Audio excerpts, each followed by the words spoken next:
Okay, good evening, class, and welcome to our performance management lecture this evening.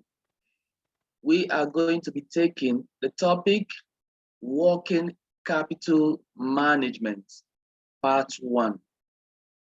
Now, this topic will be treated in two parts. So today we'll be looking at working capital part one. At the end of this topic, we shall see what working capital is and the components. Then we can also explain the objectives of working capital management. Also, we should be able to understand and explain and of course evaluate a cash operating cycle. Then we'll be looking at ratios that are being used in working capital management. Then we'll be able to climax this topic with, excuse me,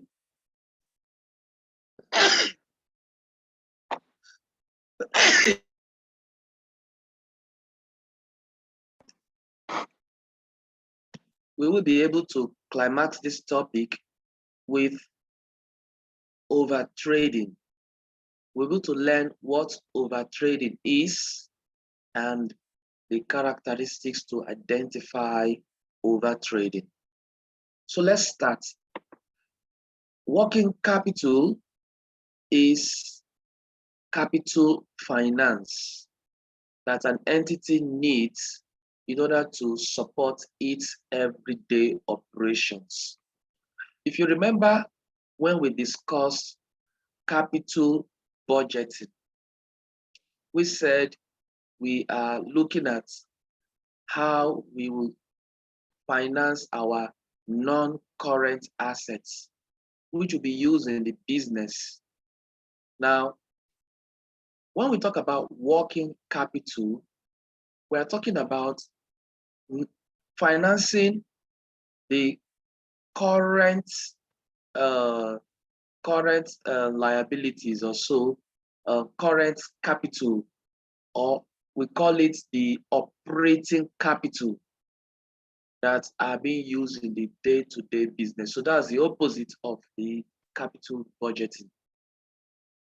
Now, to operate a business, an entity must invest in inventory. So inventories is some of the things that are used in everyday operations. Then it will have to sell goods on credit. We call that receivables. So when you sell the goods on credit, you are kind of financing the person who buys it on credit. You're financing his business. And when you hold this inventory and you sell on credit, it costs money. And so that is where finance of this working capital comes into play. Some of the finance required for operations is provided by taking credit from suppliers. So it means that because you know you are going to give out credit to your own customers, when you buy goods from your suppliers, you also take credit. And so you have finance to support that your habit of giving credit to your own customers. This means that the suppliers to an entity are helping to support the business operations of that entity. So you can decide to take credit from your suppliers, or you could go and draw from your bank by taking a bank overdraft. And so these are some of the short-term financing options that a business can use to support its working capital. Cash and short-term investments are also elements of working capital. So we know here that cash is king. So when you have cash, you can finance your working capital. And sometimes short-term investment, these are investments that you can convert easily to cash when need be, are some elements of working capital. Now, surplus cash in excess of your operational requirements is not good. And so you can invest it into short-term investments so that you can earn some interest while you are also doing your own stock in trade. Now, working capital can therefore be defined as the net current asset of a business. When we say net current asset of the business, it means your current assets should be more than your current liability. So it means that when you bring your current assets minus your current liabilities, the difference is the net current assets. So that surplus that you have is your working capital. All right, look at some of the calculation, the working capital elements here. We have current assets. You will see here we have inventory. Your inventory is the value of your stock. Then you have your trade receivables. These are your debtors. Then your short-term investment. These are investments that are easily convertible to cash. Then we have the cash itself. So it is arranged according to how easy it is to be converted to cash. Then you are looking at your liabilities, the current liabilities here, which we have bank overdraft. You go to the bank to overdraw the balances from your account, or your trade payables, where you decide to use your suppliers goodwill. Your supplier is giving you longer time to pay for your goods, so it's financing your short-term liabilities. So you also have other current liabilities. You know, when you delay in making some payments, some operational payments, you are using the money. Some people may decide to delay paying salaries and use the money to turn over their business. So that's also a short-term finance. Also, some people, which is not good, may decide to hold government money in terms of tax and use it to fund their business, which is not good at all, but that is other short-term current liabilities. Now, when you find the difference between your current assets and your current liabilities, the difference there is the working capital. What are some of the objectives of working capital management? Working capital management is an aspect of financial management, and it is concerned with ensuring that the investment in working capital is not excessive. So it means that when you are having your net current asset, which is the surplus of your current asset over your current liabilities, that investment should not be excessive. You will see why. Ensuring too that enough working capital is available to support operational activity. So these are the two main reasons, objectives why working capital management is important. Now look at some notes here on surplus cash and short-term investment. For entities with surplus cash, there is also the management problem of how to use the surplus. So because you have surplus cash, you think it's a good thing, it's also not good. If surplus is only temporary, then it could be invested in short-term financial assets. And the aim should be to select investments that will provide suitable returns without undue risk and can be converted to cash easily when you need money to fund your business. So you have excess money at the moment, please don't just keep it lying in the bank. Put it into maybe fixed deposits, government bonds, and all that. And when you are running out of cash and you need to get some cash to come into your business, you sell those things and raise cash. So it is not going to be difficult to convert those short-term investments into cash. Avoiding excessive working capital. The aim of working capital, one aim there, should be to avoid excessive investment in working capital.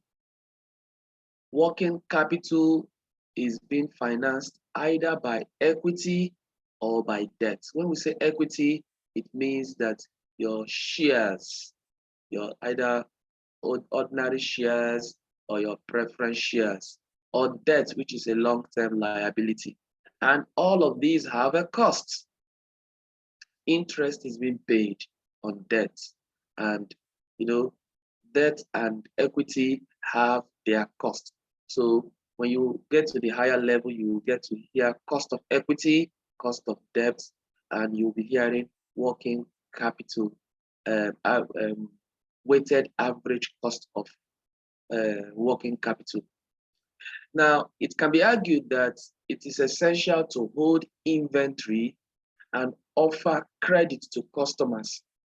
So investing in inventories and giving out credits is unavoidable. So it means that you must hold stock, you must have receivables. However, the investment in inventory and receivables will not provide additional financial returns. So you're only going to be experiencing some cost, but no additional financial returns for you. So it's good to avoid holding too much cash, holding too much inventory, and holding too much receivables. Avoiding liquidity problems. Another problem or another objective in managing working capital is to avoid liquidity problems. Now, what is liquidity problem? This is the inability to finance your operational needs. It is having insufficient operational cash flows to pay your short-term liabilities when they fall due. Some of these short-term liabilities could be your paying up your creditors, paying up your rent, paying up salaries, and other operational expenses that fall due. When you don't have money to pay these things, you are running out of cash, you are running out of liquidity, and that is a problem. So on the one hand, while it is not good to have excessive cash or excessive assets, current assets, it is not good to run into liquidity problem. Now, the conflict of objectives with working capital. A conflict of objective therefore exists with working capital management. Over-investment should be avoided because it costs money, does not provide adequate returns, and reduces the shareholders' profit. Under-investment then should also be avoided because it also creates liquidity risk. So you see, there will be a way to manage these two things together so that you do not suffer the problems of going either extremes. So the total amount that an equity invests in working capital should be managed carefully.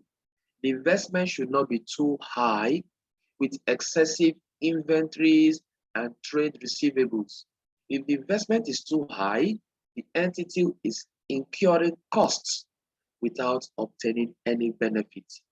Investment should not be too low. In particular, the entity should not rely for financing of its operation on large amounts of trade credits from customers or suppliers or from large bank overdrafts. That could be a risk, especially in bank overdraft, because the bank could call in the loan and you run at a liquidity risk. So there should be a trade-off between the benefits of having cash and also not running into liquidity problems. What are the determinants of working capital investment. The target level of working capital investment in an organization is a policy decision which is dependent on several factors. Some of the factors here include the length of the working capital cycle and the magnitude, the management of attitude to risk. So these are two things here that will determine the level of working capital investment you need to take.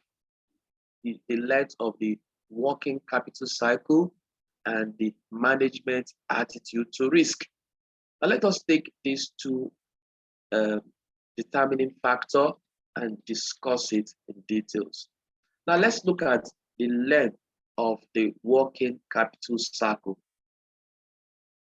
When you consider different industries, let's say you have a manufacturing industry, you have a retail industry, you have the service industry. These are different industries. They will have different working capital requirements. And as such, the working capital cycle is going to be different. The working capital cycle measures the time taken from payment made to suppliers of raw material to the time the payments received from customers are received. So it means that when you pay for your work, for your supplies, the time it takes you to pay for your supplies to the time it takes you to receive money from your customers, it's a cycle. Now, a manufacturing company, this working capital cycle will include raw materials, the time that raw materials that are held in inventory before they are used in production. So it means that you buy raw material, they are held in inventory in your store. Now, the time it takes them to stay in the store or warehouse, the length of time they stay in the warehouse is included in the working capital cycle, because when they stay in the warehouse, they are not being used in production. Now, when they are leaving the warehouse, okay, the materials are going into production. So now you see, you bought the raw materials from suppliers, perhaps in credit, or perhaps you paid. Let's say on credit, you bring them and it stays in your shelf. The time it takes to stay in your shelf, so the time it gets to the production, then the product comes out from the raw material, and the product also stays in the shelf. Then the products, when it's a finished goods, when it is being purchased by the customer, and if perhaps the customer did not pay you at that time, it's a credit customer. Now you now collect payment from that customer, and then you pay back for the goods that you, or the raw material that you collected from your supplier. So it's all a cycle. So the length of that cycle is important. Why is it important? We are going to find out. The working capital cycle will be affected by the terms of trade. What do we mean by terms of trade? Now here, it's the amount of credit given to customers compared to credit taken from suppliers. So it means that you may be giving terms of trade such that your customers, your suppliers might tell you that you have 2 weeks to pay up your credit, and they can only allow you credit, let's say up to 500,000. And you now give your own customers that you have 1 week to pay your own debt, and you take credit up to 200,000. So this is the terms of trade. So working capital cycle will be affected by these terms between you and your supplier and you and your customers.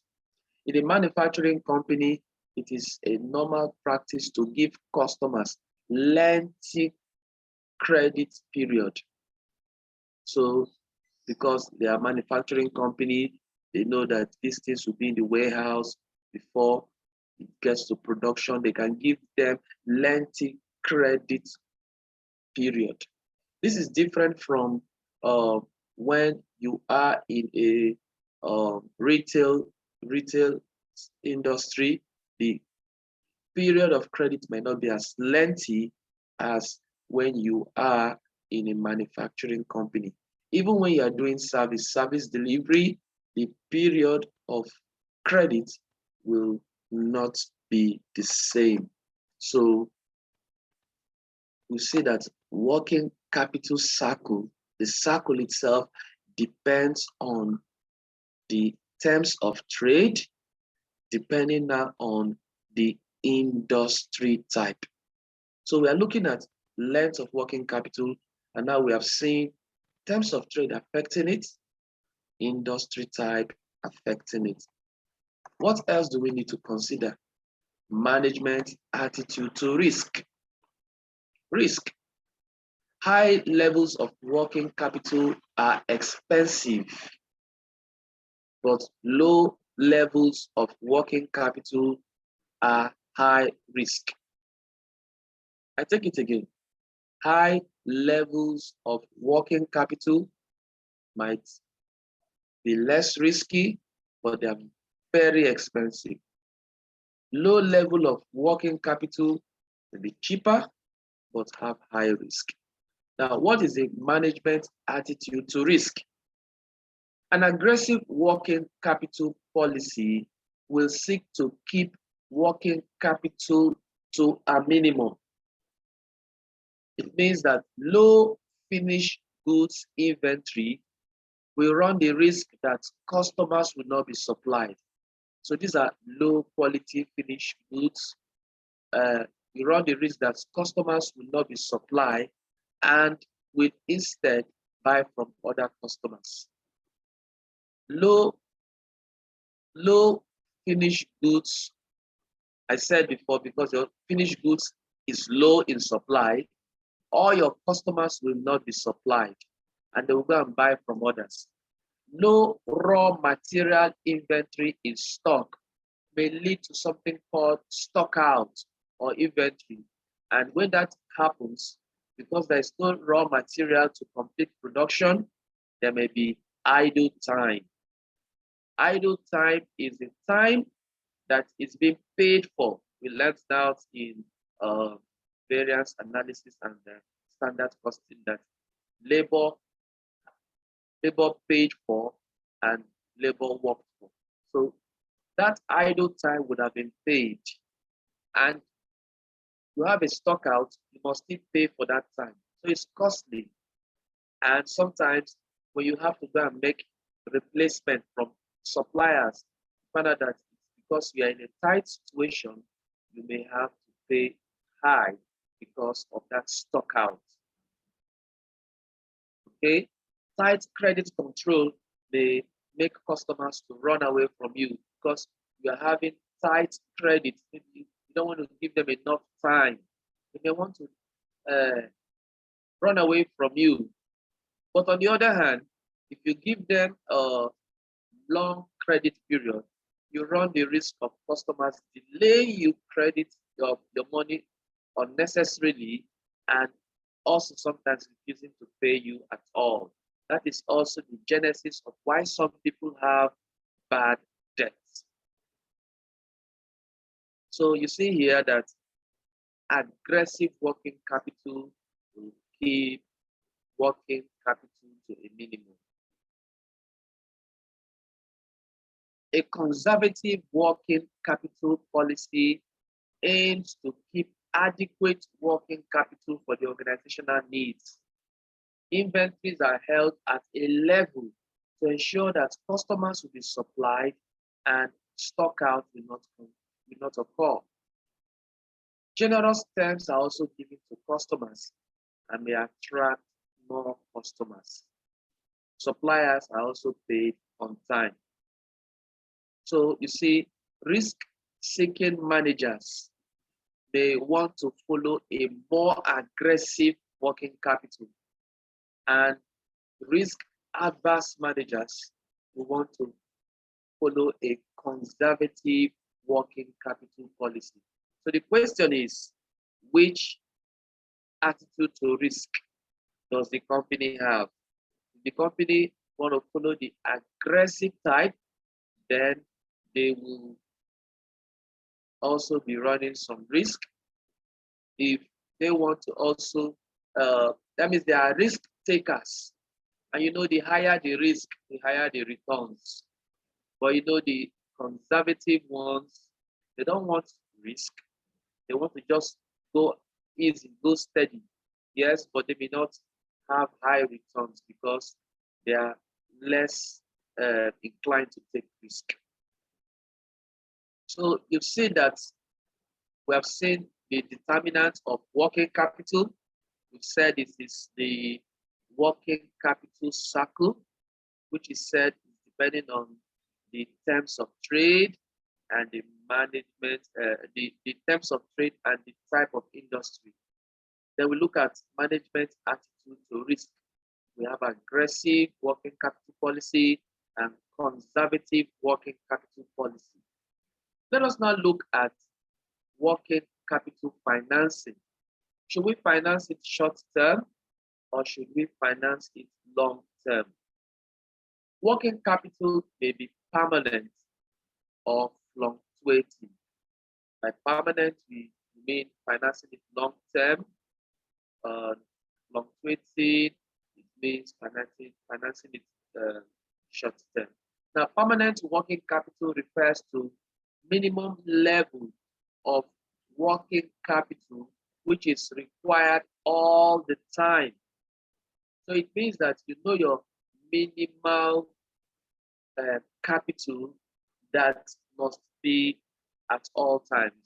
It also includes minimum levels of inventory. So when your inventory reaches a particular level, you start ordering. Then you know your minimum level of trade receivables and trade payables. So you need to know all of that in order to build up a permanent working capital financing.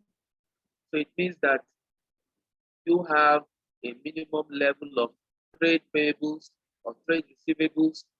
Let's say trade payables.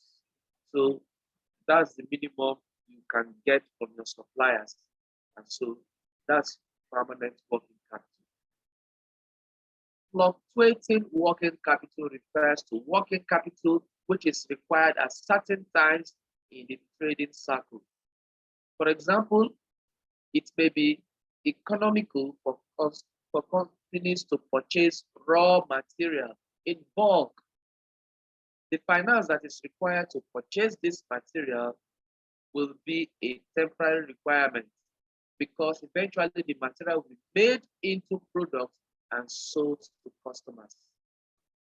The levels of fluctuating working capital may be higher if companies have season demand.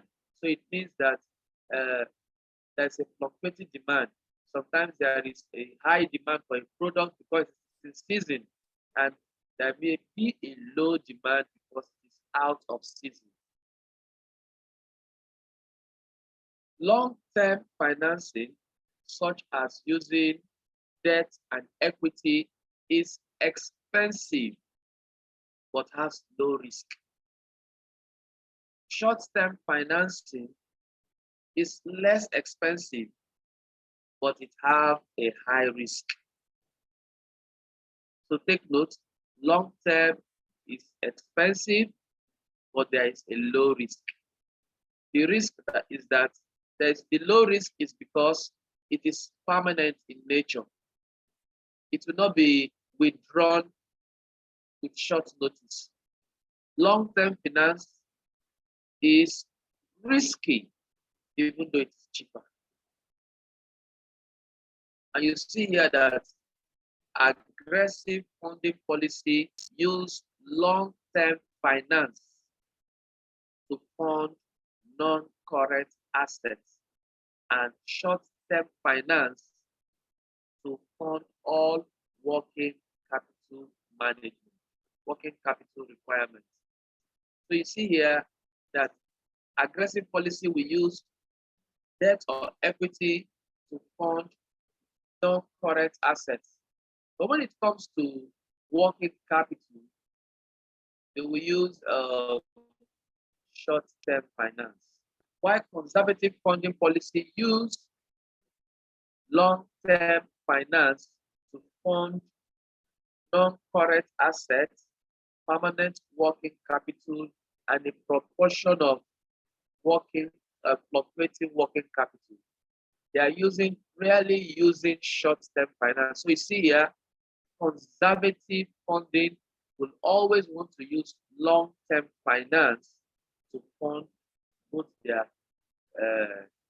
non-current assets and working capital needs.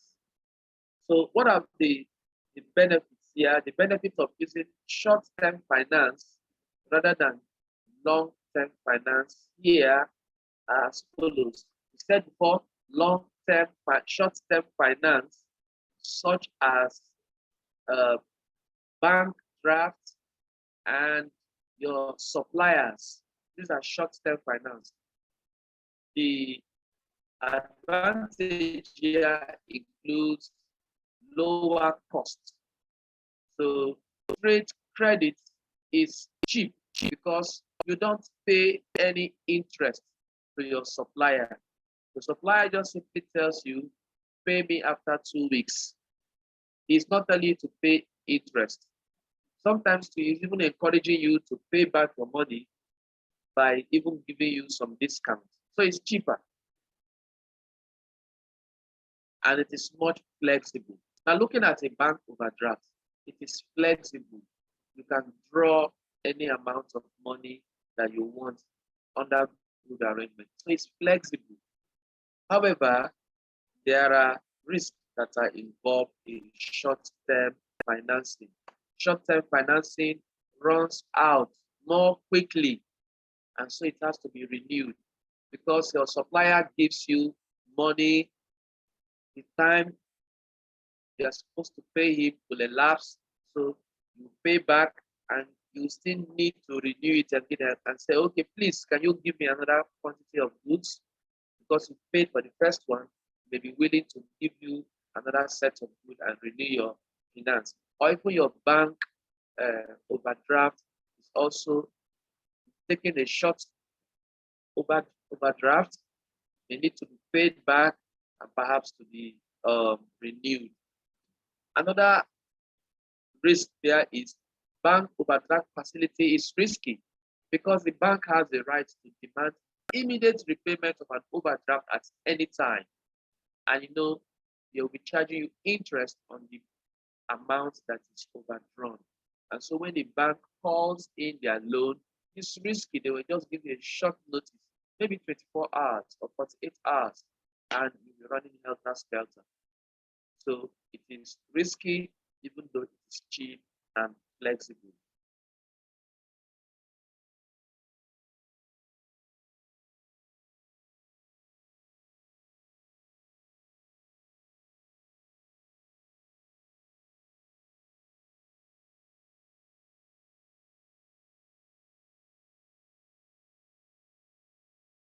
All right, let's look at cash operating cycle. You know, we said working capital cycle. Now we are looking at cash operating cycle. What is the nature of cash operating cycle? An important way of assessing how adequate a working capital is and how efficient the management of working capital is to calculate something called cash operating cycle. Cash operating cycle. Now, the cash operating cycle is the average length of time it takes between paying your suppliers for the goods and services that they supply to you and when you receive your payment from your customers for the sales of your finished goods and services to them. The cash operating cycle is also linked to the business operating cycle. So it's also linked to the working capital cycle. So a business operating cycle is the average time of obtaining goods and services from suppliers. So when you are selling these goods and services to your own customers. So that's the working capital cycle linking to the cash operating cycle. Cash operating cycle differs from different kinds of business. For example, a company in the service industry, such as a company operating in holidays, tour operation, will not have much inventories, and it might collect payments for holidays from customers in advance. See, so they will collect it in advance. So you pay in advance, and it doesn't have much inventory. And the time between paying suppliers and receiving cash from customers might be very, very short. Now, contrast this now to maybe school. Let's say First Choice, Accurate Success Link, the tuition center where I also teach. The cash operating cycle may be different. Some people, yes, might pay their tuition fee in advance, just like you do here in Zoom. Pay your tuition fee in advance. While some may want to pay part and also delay paying. But you know, here we may not have inventories, and all our lecturers who we teach to might also may not want to pay them in advance. You might want to pay them at the end of the month, and you may be surprised some get paid at the end of the diet. So you see here the cash operating cycles different from different kind of industry. Now going to manufacturing company that have to hold large inventories of raw materials, components, work in progress, finished goods. They may also want to sell some of their goods on credit. So you see here that the cash operating cycle will be high because they are manufacturing. Retailing companies also have different cash operating cycles. Major supermarkets have a short cash operating cycle because they often sell their goods to customers before they even pay their suppliers. Sometimes to, suppliers, let's say ShopRite, for example, they may have a company policy that they pay after 2 months, after 3 months, maybe once a quarter. And you keep supplying. They turn over those goods, they collect the money in cash immediately. They may not give credits, they collect in cash and maybe pay once in a month, once in 2 months, or once in 3 months. So they enjoy fast turnover of some of their fast moving items, and they delay paying their own suppliers for some time. So you see here that different companies, different industries will have different cash operating cycles. Now let's look at the cash operating cycle and working capital requirements.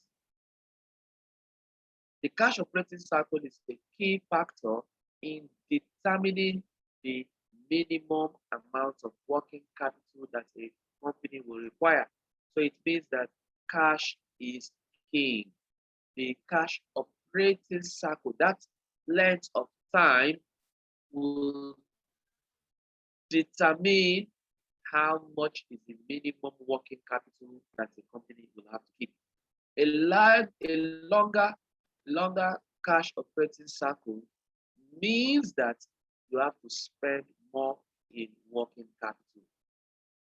The cash operating cycle and the elements in the cycle must be managed to ensure that the investment in working capital is not excessive. That is, the cash cycle is not too long. When your cash cycle is too long, your investment in working capital will be high. It could even be excessive. Now, if it is too small, it means that the cash cycle is too short. That means maybe you're taking credit periods that are too long for suppliers, and that may mean abusing credit terms in terms of supplier. So you must manage it so that it's not too long to your own detriment, because you are sponsoring your receivables by giving them too much time or holding too much stock. Or it's not too short because now you are taking too longer credit from your own suppliers. Now look at the elements of a cash operating cycle. There are three main elements in the cash operating cycle. One is the average length of time that inventory is held before it is being sold or used. So it means that you go to your supplier and say, okay, I want to make bread, I need flour, and your supplier gives you flour.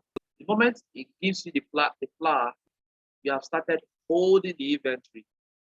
So the inventory is being held by you in your warehouse, your store, until it leaves that warehouse to the factory to be used. So now it is becoming a finished product, and that is when it's leaving your hands when you are selling it to customers. So the time it stays in your hands, either as raw material or as finished goods product, that is the average length of time inventory is held. Then the second element is the average credit period taken from suppliers. So it means that the time they give you the flour which you have not paid, and to the time when you now eventually pay that for that flour, it means that that is the credit period. Then it also takes into recognition the average length of credit taken by credit customers. So that finished goods that you made and you sold it out on credit, the time you sold it out to them to the time they pay you back your money. And so a cash operating cycle is measured either in days or in weeks or in months. And it includes the average inventory holding period plus the average trade receivable collection period minus the average period of credit taken from suppliers. The answer is your operating cycle taken in days. Okay, now how do you calculate the inventory turnover period? So you need to know the inventory turnover period. So manufacturing business might be appropriate to calculate this inventory turnover period in three elements. Now, for a manufacturer, you need to know the average time that raw materials are purchased and held in inventory before it went to production. That's one. You may need to also calculate the average time that this inventory that has gone into production remain as work in progress. So they might take a longer time to convert raw material to finished goods. And the average time that finished goods is held in your finished goods warehouse or showroom before they are being sold to the final consumer. So you see here, there are three stages. You buy it in a raw state, they stay in your hand in that raw state until they get to the factory when they are being converted. The time it takes for them to be converted from raw material to finished goods, and the time they are in finished goods lying fallow, lying idle when they are being purchased. So you need to calculate them separately and add them up together That will give you your average inventory days. Now, for your retail service sector, you might just have the average time just once. You may not need to separate them into these three components. But for all of them here, the average inventory days is inventory over cost of sales times 365 days. 365 days is you are converting your answers in days. You say times 52 weeks, you are converting your answers to weeks. If you look at times 12 months, you are converting your answers into months. Now, I want you to look at this formula so much. Take a closer look. Average inventory days. Okay. The numerator here is inventory. The denominator here is cost of sales. Inventory is a balance sheet item, while cost of sale is a P&L item. So I want you to know that P&L item, denominator, balance sheet item, numerator. If possible, average inventory should be used to calculate the ratio because year-end inventory level might not be representative of the average inventory in the period. Okay, let's look at, for manufacturing company, we said here that you need to divide them into three sections. So you look at the raw material days, average raw material days. So you look at the average raw material divided by the annual raw material purchase times 365. They look at the production cycle. Now they have gone to the warehouse, they go to the factory, production cycle. It's going to give you average work in progress divided by the annual cost of sales. Then the finished goods going to give you average finished goods inventory divided by the annual cost of sales. When you add all of these, gives you your total raw material, total inventory turnover period. Okay. Now look at average collection period. That's the average time to collect from your trade receivables. See here, trade receivables is caused by credit sales. And now trade receivables is in the denominator and numerator, balance sheet item. Credit sales is P&L item. When normal credit terms offered to customers are 30 days, it means the customers are required to pay within 30 days. It means that the due date to pay is 30 days after you made purchase or after you've been sold to here. So if you pay day 29, you are fine. Pay day 30, you are fine. If it exceeds 30 days, it enters 31 days, it means that customers are taking longer than they should pay. And that might indicate that you have inefficient collection procedures for receivables. Now, how do you calculate average payable days? Average payable days is your trade payables over your purchases. Once again, look at it again. Trade payables is balance sheet item, purchases is P&L items. So these are some of the things here that are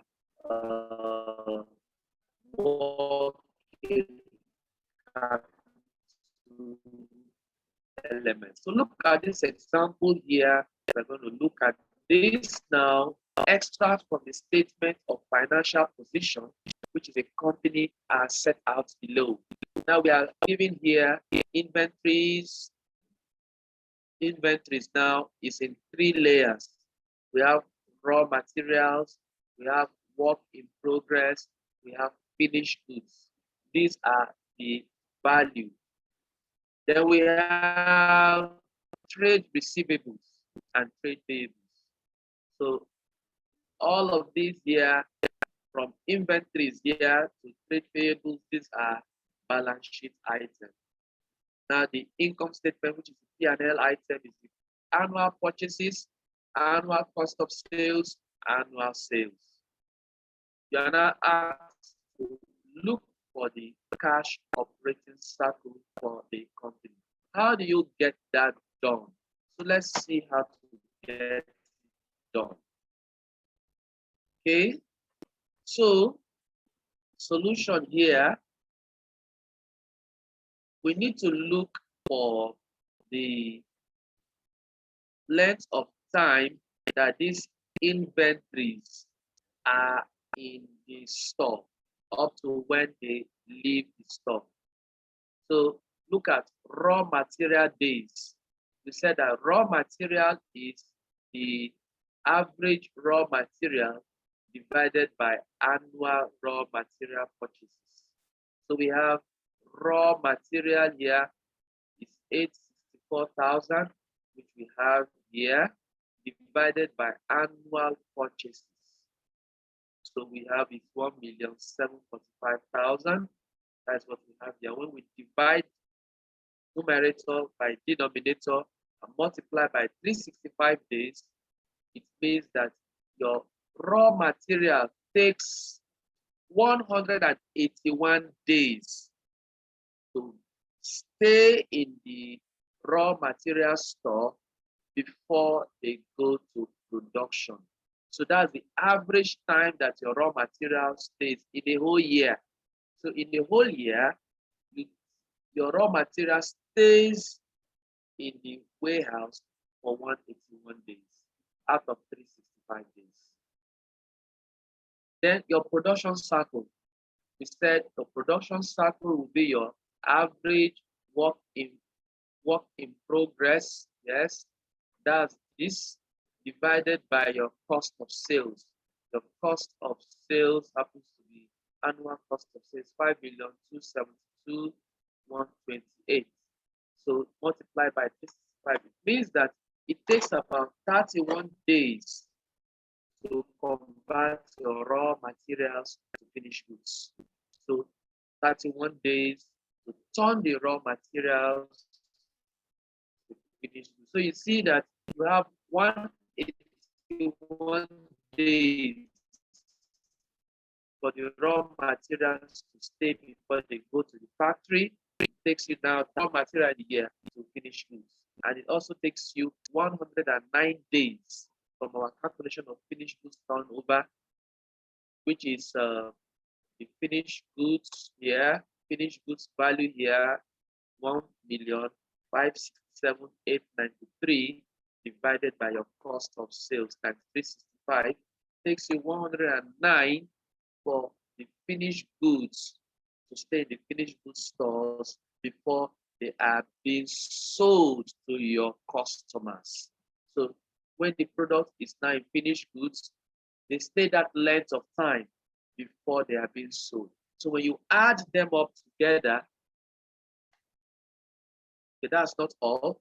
Then look at, so all this is from when you collect your raw material to when the finished goods is leaving your hand.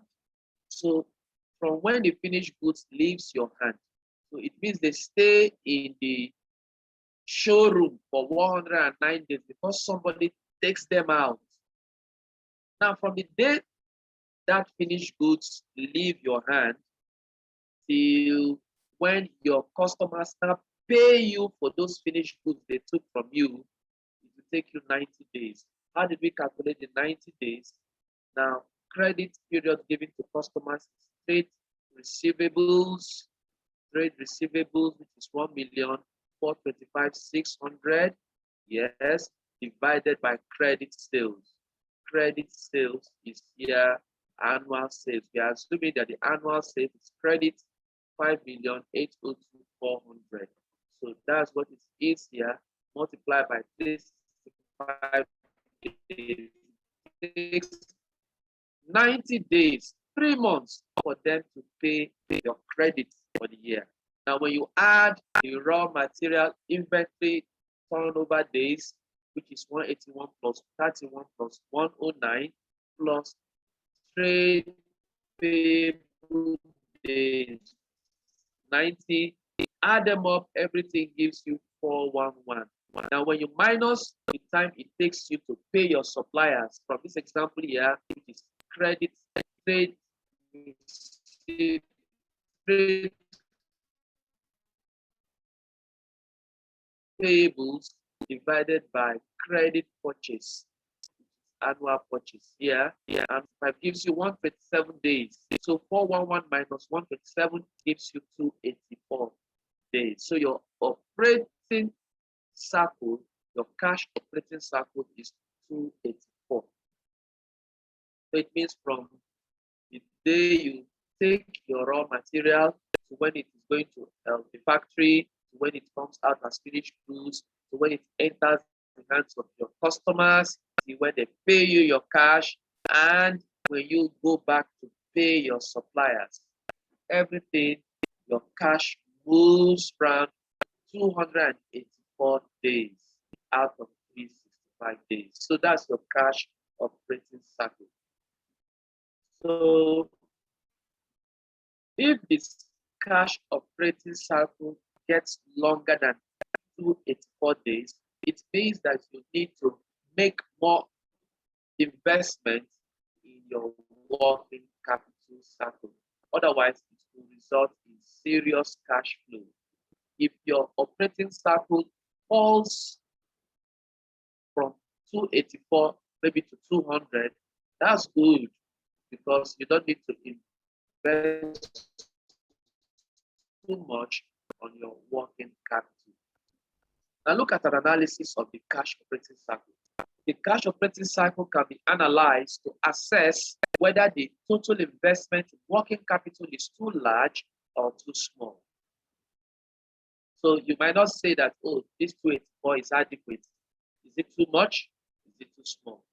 This analysis can be made by comparing each element of the cash operating cycle with the cash operating cycle of other companies in the same industry. So it means that the investment in raw material, the time it takes your raw material turnover, if yours is 181 and people in other industries are taking 180 or maybe 170, of course, you know that yours is too much. Or maybe other companies taking 185 or 190, then you know yours is also adequate. And you also take your production cycle, these are another elements, and you compare it with other companies in the same industry to check against yours to see whether yours is too much or too little. So that's one way to know if it's adequate. Then you can also compare it with your own cash operating cycle in previous years. So it means that if last year you took 180 and this year your raw material turnover is 181, you see it is increasing. If previously you have been doing one, you see that you are now doing well. So that is what is called trend analysis. So you are looking at the trend from previous years to see over time whether your working capital is increasing or reducing, or whether it's adequate. And you are also comparing it with the your peers industry. Comparison with other companies in the industry. As a general rule, the inventory turnover, average collection period, and average payment period should be about the same for all companies operating in the same industries. If there are differences, there might be reasons. For example, a company with an unusually large proportion of sales to other countries might have a longer collection period because it takes a longer time to deliver these goods to the customers. Okay. We also look at comparisons with trend analysis. Here, said that a trend towards longer or shorter turnover and cycle times should be investigated. A particular cause for concern might be a trend towards longer inventory turnover periods and longer average collection period, which might indicate that you have excess inventory in your hands. When your inventory stays too long, it means maybe you're having too much inventory than you need. If your average collection period is long, it might show inefficient inventory management or collection procedures from your trade. So you need to investigate this to see how you are doing. Let's look at another example here. Second example we are taking tonight. In the financial year just ended, a retailing company had a closing inventory costing $425,000. That's a closing stock, the balance sheet item. And sales in the year, which is a P&L item, were 4.5 billion. In previous year, so when they say previous year, it tells me that they're going to be doing a trend analysis. Closing inventory was 320,000 and sales during the year were 4.3 million. Now, in this example, end of year levels, end of year inventory levels, that's what we are giving. This is what is being used to calculate the inventory turnover period. Because average inventory for the previous years cannot be calculated. So now let's use the end of year inventory. Now, how do we now calculate in the current year? In the current year, we are told that sales is 4.5 million and the closing balance sheet item over P&L item. So 425 over 4.5 million multiplied by 365 gives you 34 days. It means that your inventory stays for 34 days before they go out to the customers. For the previous year, when we do the same calculation, we have 27 days. So it means that in the last year, you had 27 days before your inventory moves out, and now you have 34 days. So it means that your average turnover period has increased by 7 days. And this might have implication for profitability. It means that if the turnover period had remained 27 days in the current year instead of 34, your closing inventory would have been 333,000 naira instead of 450,000. So you see here that this is 95,000 naira less than the inventory, suggesting that a better management should have been taking place. So a better management is needed for inventory because your inventory, your closing stock would have been lower by 95,000. And if closing stock is lower, then your profits will also be higher. So if higher level of inventory is recorded at the end of the year, it's an indication that it takes longer time to sell. But if your inventory stock is lower at the end of the year, it shows that you are really selling and your profit margin will be higher. So higher closing stock at the end of the year lower cost of sales, higher cost of sales rather. No, sorry, lower cost of sales and lower profits. But when the inventory level is lower, then your profit level is higher.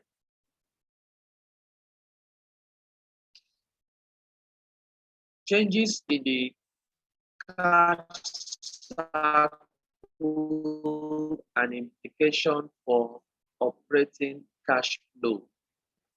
When there are changes in the length of the cash operating cycle, it has implication for cash flow as well as working capital. We said here a longer cash operating cycle, given that there is no change in sales or change in the cost of sales, increases the total investment in working capital. And so an increase in the inventory turnover means that more inventory and increase in collection period means more trade receivables. Whereas a reduction in the average payable period means fewer trade payables and also increases the working capital. An increase in working capital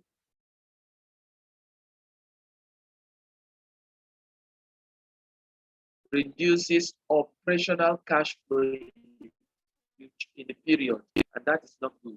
Go into a cash liquidity problem. What are the other cash flow other working capital ratios that you may need to calculate apart from your average turnover period, your average inventory period, that's it, average credit period, and average receivable period. These are the three things we calculated. What are other working capital ratios? Okay, so when we'll be doing ratio analysis, we'll also be looking at these ratios too. We have liquidity ratio. Liquidity means whether you have sufficient cash to meet your payments when they fall due. The main sources of liquidity of a business are cash flow from operations. A business expects to make its payment for operating expenses out of the cash it receives from operation. So cash it received from operation is cash sales, or when you give out credit, they pay you back your credit. So that when you are going to make your expenses, you take it from there and don't go and borrow money from somewhere else to pay. So cash flow from operations is one main source of liquidity of a business. Now, holding liquid assets.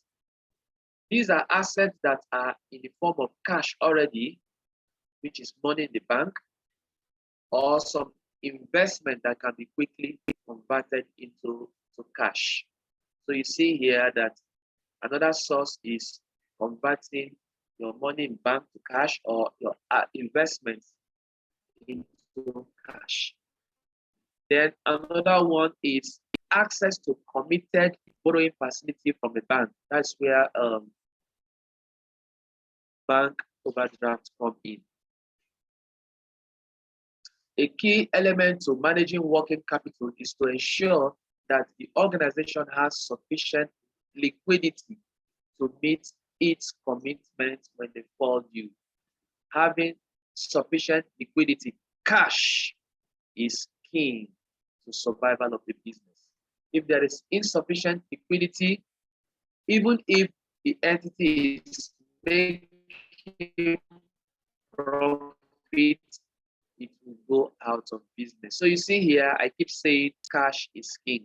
You see, profit is not king.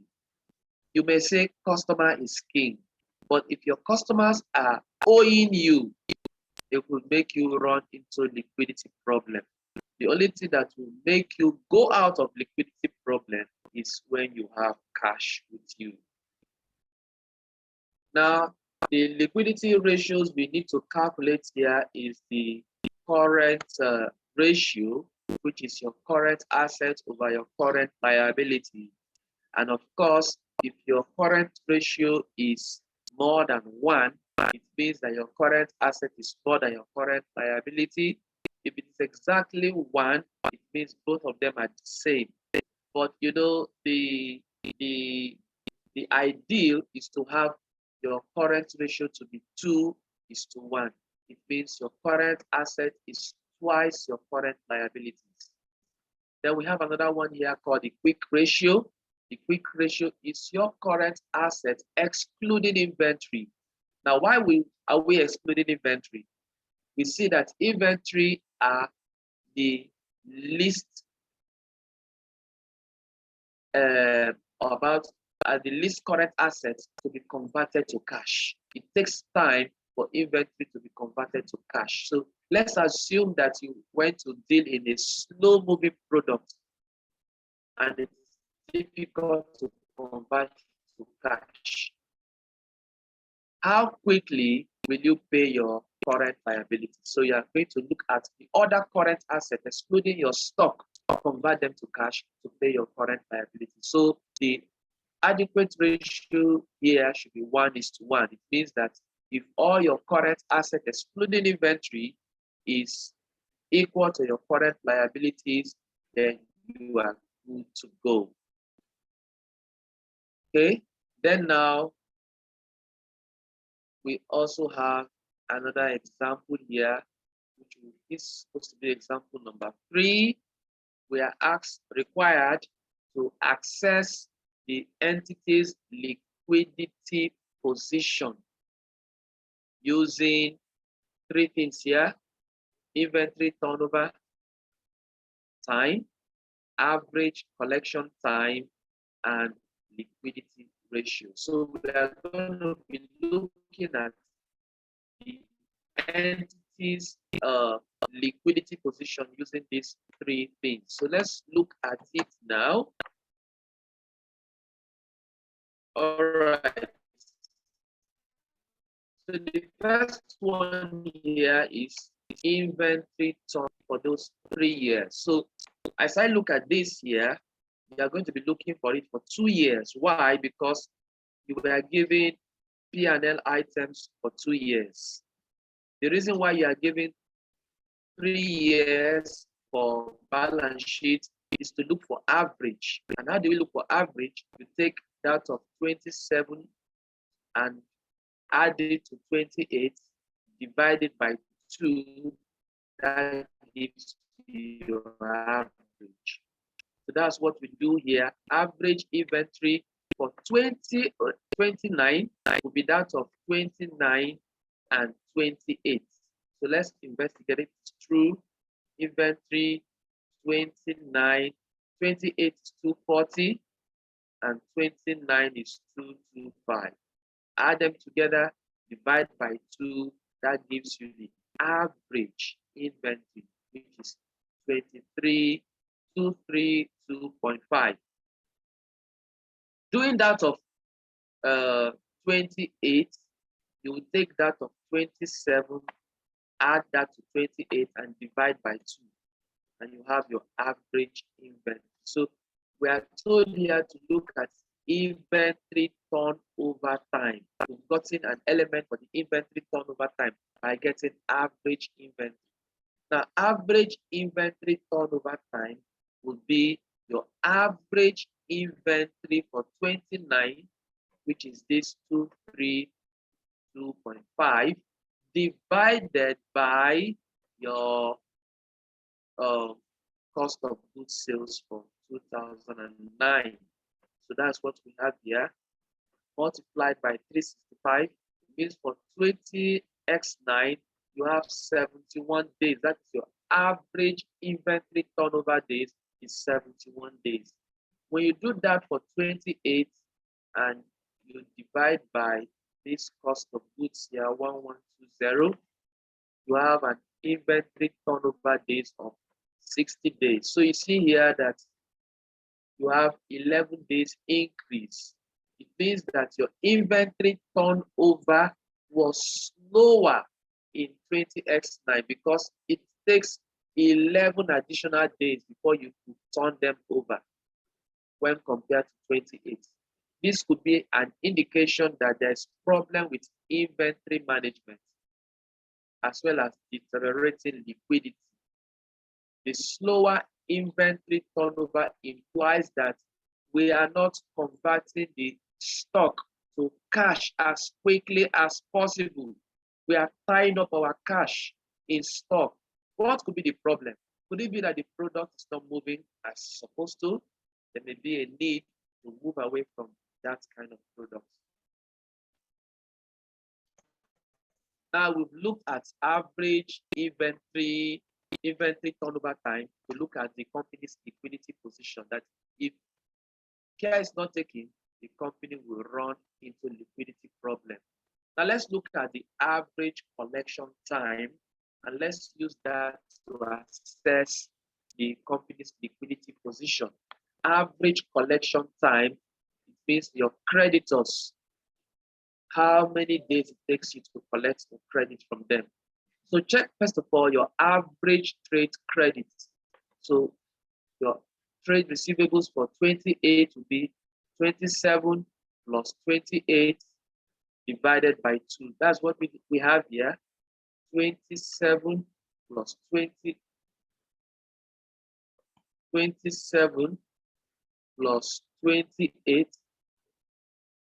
That's for 27, 28 divided by 2 gives you 28.75.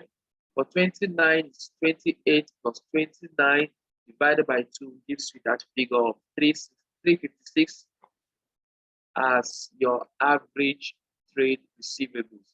Now, the number of times, average time for this credit to pay you up. For 29, use what you've calculated as average here divided by credit sales. Credit sales happens to be 1530 times 365. So it takes you 85 days to collect your credit from customers. Doing the same calculation for 28 takes you 68 days, showing you that you have a problem in collecting your cash. You have a worsening trade receivables than the previous year. It shows that you have problems in managing your receivables. They are not paying you, they are abusing your credit terms, and you have a poor credit management system. That's what you've seen there. And if they don't pay you in time, you may run into liquidity problem because you are financing their business more than, and your customers, your creditors will ask you to pay up your debt.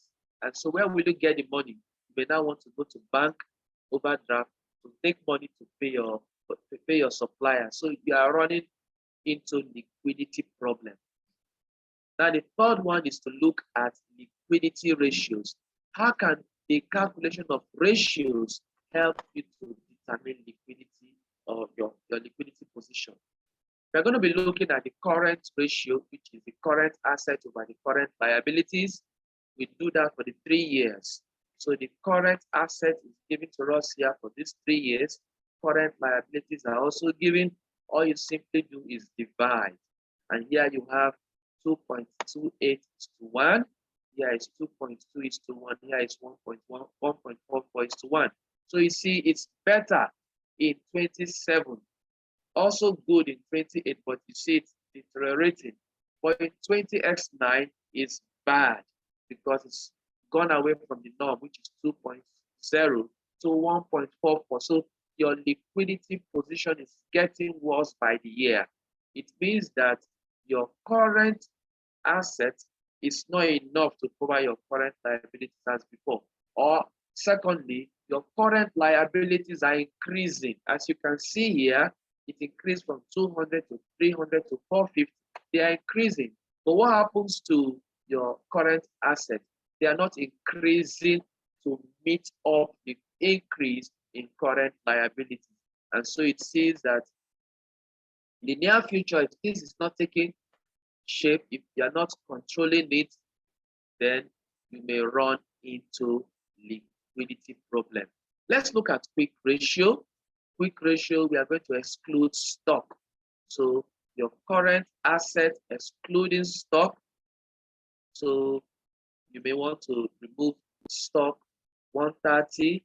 Let's do one example here. 475 minus 130. That will give you 345 for 2007. Yes, that's the 345 we have here, divided by your current liabilities. So you see here, it is better in 27 because the norm is to have 1:1. It's better here, 27, getting worse in 28, but still good. But in 29 is bad in the sense that your current liabilities has overtaken your current assets. So it means that you have gotten into liquidity problem already in 20X9 because of your stock is the problem here now. The stock was the problem here. And if care is not taken, you will go into liquidity problem. Then we have what is called the sales revenue net working capital ratio. Or let me skip all that because we still see them here in this topic called over trading. Now, over trading is an important topic, and sometimes it comes out in the exams. Over trading. What is the meaning of over trading? Over trading here means carrying on excessive volume of trading in relation to the long-term investment of the business. Someone somewhere will be saying, wow, what's wrong with carrying excessive volume of trading? After all, the more I sell, the more profit I will be making. So why is it a bad thing? A company that is over trading has inadequate capital for the volume of sales revenue it is earning. Although it is possible for any business entity to overtrade, it is probably most common in small companies that are expanding rapidly with a very high rate of sales growth. So you see here that high rate of sales growth, very rapid high sales growth, I think is good. It might be a symptom of overtrading. Now let's go now to the symptoms of overtrading. What are they? A company that is overtrading will show the following symptoms. 1, high rate of annual sales growth. So here you see that when you have a very high sales growth, watch it, you might be overtrading. So what do you need to do? Slow down your sales. Some people will not hear. All right. Another thing here is low profitability. Wow. Why could this happen when you are having high sales growth? So you are selling more volume. Yes, that is the meaning of high sales growth. You are selling more volume. But look at your profits, low profitability. The company might be reducing its gross profit margin in order to grow sales quickly, because you want to sell, your gross profit margin will suffer, and sometimes your net profit margin will suffer. How do you do that? It's because you've reduced your selling price. As it grows, the company might also incur much higher expenses, such as higher administrative costs, but it has a low profit margin because you've reduced your selling price. So how do you combat that?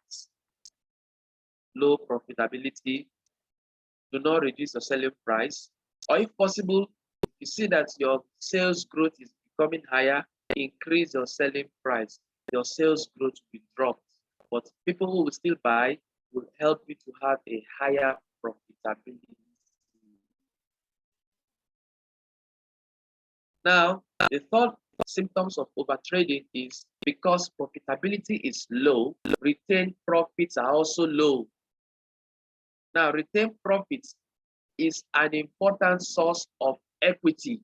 So your equity finance happens to be your share capital, your share premium, and your retained earnings. All these that is coming from the business, your profit from the business, the part you retain. So because if your profit is low, the amount you are going to retain is going to be low. And so the company is not increasing its equity investment because it doesn't have enough funds. So you see three things, three symptoms: high sales growth, low profitability, low retained earnings. Now, the next one is the growth in sales revenue will also mean trade receivables. You may need to have large inventory, give out goods on large credits. And now working capital management will become less efficient because systems that operated well when it was small is now operating less efficient because it is growing. So you see, when you see inventory increasing, receivables increasing, that may also be overtrading symptoms. Also, you see that the company might need to acquire some non-current assets to support the sales in growth in volume. So when you see that there are some non-current assets increasing as a result of the increase in sales, maybe you need, because of the sales increase, you need a new delivery van so that you can meet all your supplies. So you now buy non-current asset, which is van. So you need to acquire more non-current assets to meet up your increasing sales volume. Then you see again here that the growth in assets has to be financed. So this non-current assets, you need to finance it. So how do you need to finance it? Either by equity or by liabilities. When we say equity and liability, it means your share capital, more especially your retained earnings.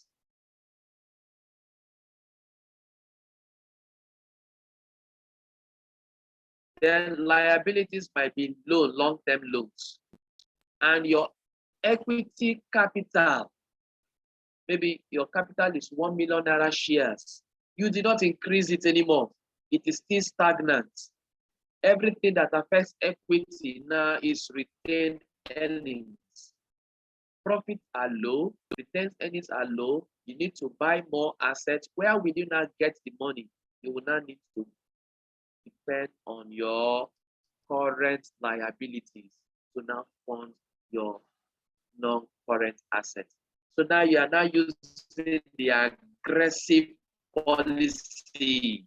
In fact, they are even going against the aggressive policy because aggressive policy, non-current assets will be financed by equity and shares, while operating expenses will be financed by working capital.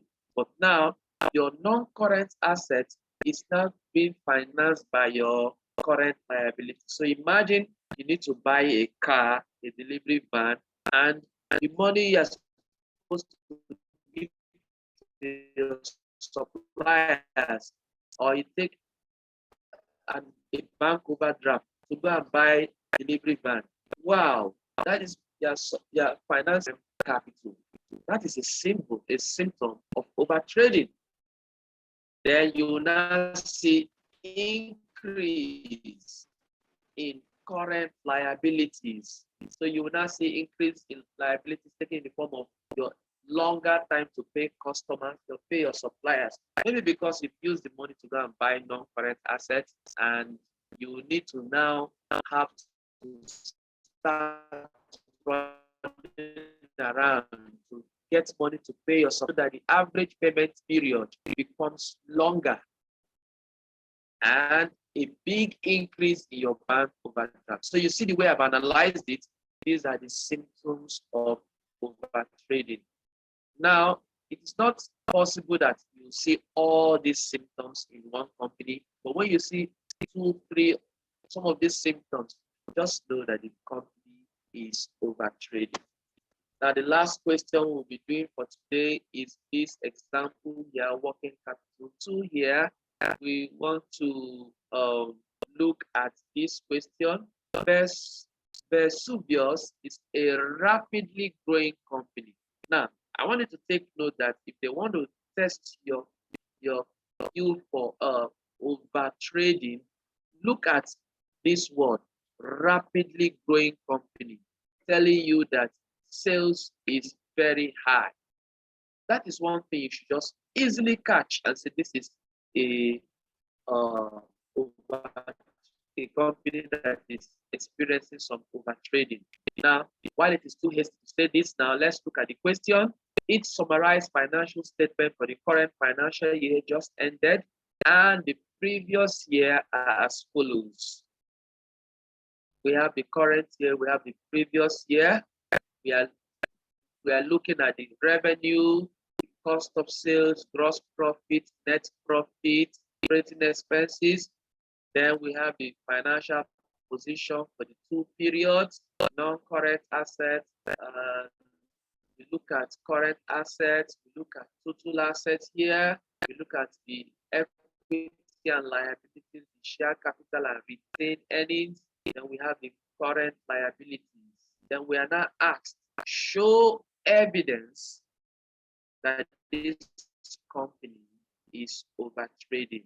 How can we know that this company is over trading? So let's look at the solution and let's see the way it's been analyzed here so that you will know it's over trading. Now, the company displays all the symptoms of over trading. Now let's look at sales. We said one of the symptoms of over trading is high sales growth. How is it high? How is the sales growth high? You see here that you have the previous year, your sales was 3,000. And now the current year, your sales is 4,000. So what's the difference now? 4,000 minus 3,000. That is 1,000 naira difference. So what is the percentage difference? Simply say 1,000 divided by 3,000, which is the previous year, times 100. It means that the growth from 3.33% sales growth is 33.33, very high rates of growth. So that's one symptom of overtrading. Now let's look at the profit of the increase. Let's start with the gross profit margin. Now the previous year, the gross profit is 1,500. What is the gross profit margin? You simply say 1,500 divided by the sales, divided by 3,000 times 100, which is 50%. So you see that your gross profit margin for last year is 50%. Let's look at this year. 1,600 divided by 4,000 multiplied by 100. You have 40%. So you see here that even though your sales growth was 33.33% higher than last year, look at your gross profit margin. It has gone down from 50% to 40%. Why? Perhaps your selling price is a factor. Let's look at net profit margin. Net profit margin, we have 250 divided by 3,000 times 100. You have 8.33% net profit margin. Now let's look at this year. 50 divided by 4,000 times 100. You now have 1.25. Wow, your operating expenses increase slightly from 1,250 to 1,550. But you see, your net profit has gone very, very, very low, showing you that this is a symptom of over trading. So, which is not good. Which is not good. Now, let's look at the average turnover period. Average turnover period. How do we calculate average turnover period? We look at turnover. Turnover period.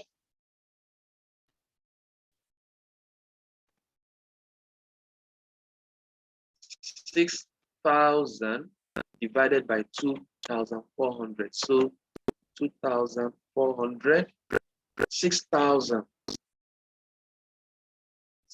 Sorry, is it 6,000 there? 600 inventory, average inventory period. So we are looking at the inventory for this year, 6,600 rather. 600 is the inventory divided by cost of sales, 2,400. So when we do that, we have 73 days. Now, if we look at the previous year, we have inventory for the previous year. Where is it again? 300 divided by 1,500. That gives you, sorry, the current year is 91 days. The previous year was 73 days, showing you that there's a liquidity problem facing this company, because here the inventory stays 91 days before it is being turned into, before it leaves the company to the hands of the customer. So it means that there is a problem. The product might not be a fast-moving product. The product stays too long in the shelf before it goes. Then we look at the average trade receivable days, average time to collect trade receivables. So look at here, trade receivables here is 650. So we look at it here, 650 divided by credit sales. Revenue is 4,000 times 365. So it's taking you like 59 days. Yes, 59 days for the current year. 59 days for the current year. But in the previous year, it is taking you 40 days. So you see here that you have a problem with collecting of your receivables. It's taking them extra 19 days to pay you than it was before. So you have a liquidity problem. Then let's look at the increase in the non-current asset. Let's look at the non-current asset. Let's look at non-current assets. You see here that the previous year you have 1,800 non-current assets. Now it has increased to 2,000. The difference here is 200. How did you get the finance to finance this additional 200? Now looking at your equity share capital, you have 1818, no difference. Look at your retained earnings. It's only 50. Only 50 that comes in. 450, 500, just that 50. So where can we get that 50? It is this net profit here that we have here. This net profit is what increased from this 450 to 500. It is not enough to use this net profit to now buy additional non-current assets. So you it's safe to say it's not this that was used to buy this additional current asset. Now, if you look at your cash, okay, let's leave cash now.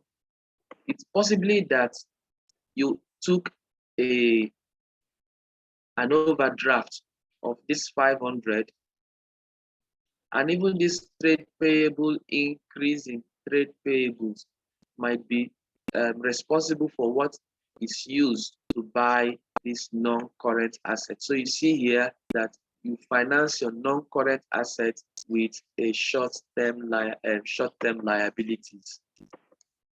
Then we look at the payables itself. The payables has increased.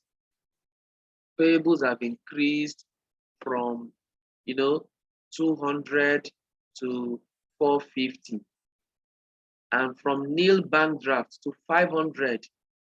Now, if you look at cash, you had 20,000 before, and now you are having nil cash. Going to liquidity problems. You have been facing liquidity problems. So you see here that the company exhibits all the trading, all the symptoms of overtrading. Now, how can we there remedy to this overtrading? Now, we said overtrading is as a result of running into liquidity when you are selling too much at a lower profit, and when your high sales is not your permanent funding or your long-term funding is not increasing in the same proportion as your high sales. So it means that you fall back on your short-term funding. Now, what are the consequences? The consequence of overtrading are eventual insolvency unless remedial measures are taken. Insolvency will occur if sales continue to grow and overtrading continues, because definitely with growth in current liabilities. So that current liabilities you have increasing, you cannot use it to finance your business, your current asset or your non-current asset with short-term liabilities. No. In the previous example, the company's bank will eventually refuse to allow any more overdraft because it is taking too much overdraft. Imagine going from a nil position to 500,000. Or they might even withdraw the overdraft facility if it believes that the company cannot pay what it owes. And also the company supplier will eventually refuse to grant any longer credit, and they might decide not to give him credit anymore. That is why you see people, they'll be owing somebody somewhere, and they'll be going to another place where they don't know them to go and collect, to go and use cash, the little cash they have to now buy. Meanwhile, you are owing one creditor somewhere, you have not paid, now you're using the cash to go and buy something else. So what are the remedial action that needs to be taken? One, the action to restore financial position when the company is overtrading is either to increase capital. So it means that you need to increase your capital. How do you increase your capital? Increase your share, or perhaps increase your retained earnings. Or if that is not forthcoming, increase your long-term liabilities. That way you have increased your capital structure. Or you reduce the volume of sales of business. Well, how do you reduce the volume of your business? By increasing your price, and your volume will drop. Economics says the higher the price be to achieve a ratio of long-term capital to sales that is suitable for your working capital investment. One way of increasing long-term capital is to increase profit. And I've mentioned one way, your selling price. A company that is overtrading should look for ways to improve both the gross profit and the net profit margin by cutting their costs. How do you cut costs? Sometimes you buy in bulk. Sometimes you get cash discount. You get trade discount. You pay in time so that you receive discounts. Or you also increase your profit by increasing your selling price. Higher profit will enable the company to improve its operating cash flow and get more retained earnings that will increase your capital. However, a problem with trying to solve a problem of overtrading by improving profit is that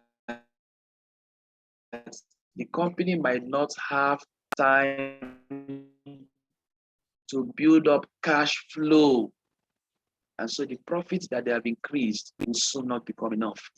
You'll be losing customers, you will not have enough cash flow. And so you might now resort to going to bank overdraft, going to your suppliers to supply you goods, and you're now using a short-term finance now that you're trying to run away because without notice, your bank might just withdraw your overdraft facility, making you insolvent. So these are some of the remedial actions you need to take.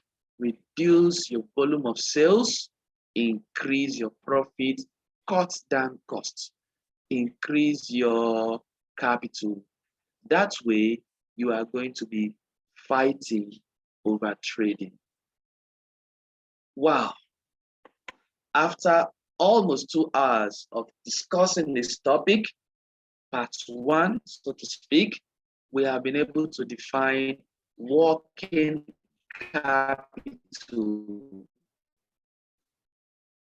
Working capital elements. The component is current assets, current liabilities, cash, receivables, inventories. And current liabilities has to do with current liabilities. We've seen the objective of working capital management. We say do not hold too much inventories or too much cash or too much current assets. They cost money and they don't offer you any financial returns. Then do not hold too little that you run into liquidity problem. We now look at some of the working capital elements. We said the working capital cycle. We also talked about the terms of trade. We talked about different working capital requirements for different types of industries. We now talked about the attitude to risk. We now looked at what they call aggressive policy. Then we looked at something called a cash operating cycle, which is the time it takes you to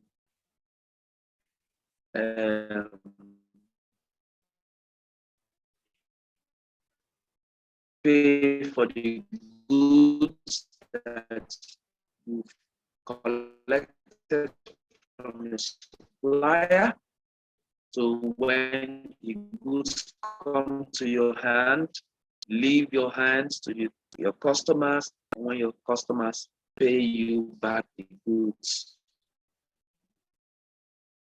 We look at how to calculate it, and we said a longer operating cycle will require more working capital needs. We also look at the ratios used for working capital management. We talked about the period, the average receivable collection period, average payable period.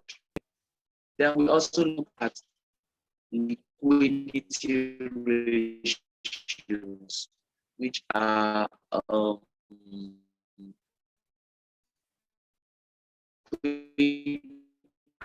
ratio and current ratio.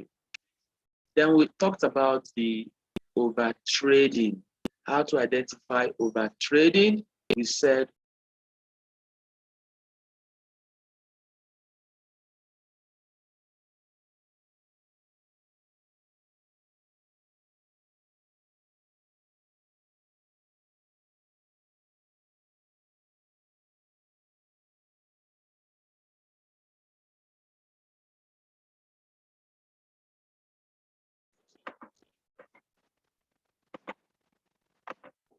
so we said that the overtrading has to do with your finances, your sales increasing,